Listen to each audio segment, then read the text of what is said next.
Okay, this is question 8. The diagram below shows the cone with the perpendicular height of 8 centimeters, a radius r, and the slant height 13 centimeters. So let's break this down. The slant height always is used for surface areas.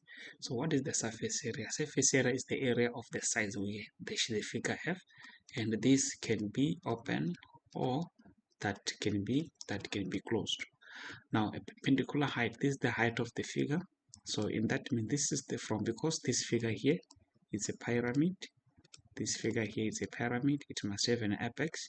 So perpendicular height from the apex to the center. So this is the center of the cone. So every time we talk about perpendicular height of any figure or any shape, is from the top to the center of it. So that is perpendicular height. But the start height is not perpendicular in the pyramids, but it can be perpendicular in the prisms, depending on the kind of prism that you're dealing with. So we're given the formulas on this side. Now this is the formula. So this is the cone. Why are we dealing with this? Because it's the cone, and the cone is a pyramid.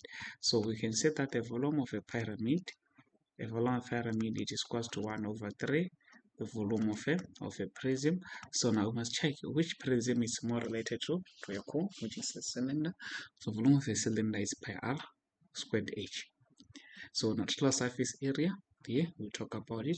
Now why are we having this? This is the base, and remember this one circle that we can see at the base, then this is the circumference. So that's what we're learning with the surface area. 8.1, show that the volume of the cone is given by V. Now remember, we're given the formula here, which is 1 over 3 pi r squared height. So this height what we're talking about is this height, the perpendicular height, because we are talking of the volume. So now in this case, what do we do in this case? We look at this. There's no r. So we're going to look at this question. Because this is 90 degrees here, we can talk about the theorem of Pythagoras. So we can even say that 13 squared, which is the hypotenuse, is equals to h squared, which is the side, plus r squared.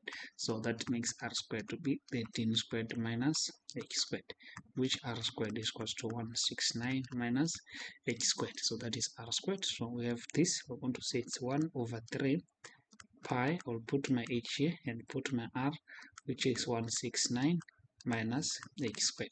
So when I apply this inside, I have 1 over pi h 169. I'm just multiplying everything here inside the circle, minus pi h times h squared is h cubed, all that over 3. So that's how we can prove that. So let's look at 8.2.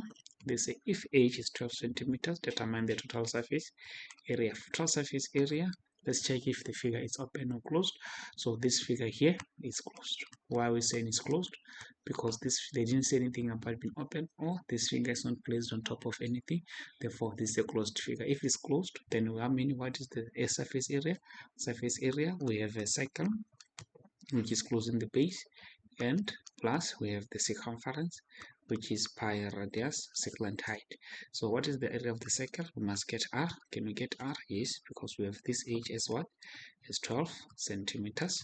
So from this here, from this, even though we know from here, so our r squared is equals to 169 minus h, which is 12 squared. So our r squared is equals to 169 minus 25, or minus 144.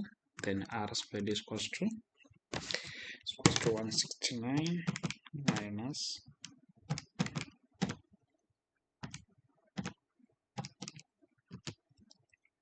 r squared is equals to 25.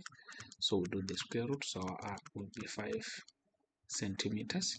So our r is 5 centimeters. So we're just going to have our pi into 5 squared plus pi into 5, the slant height, which is 13. Then now what is the surface area?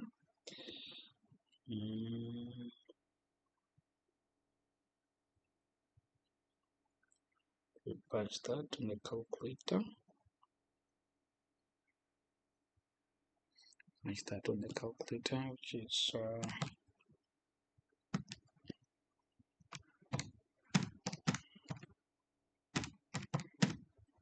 which this can be 90 pi centimeters squared, because it's a surface area, or we can even write it as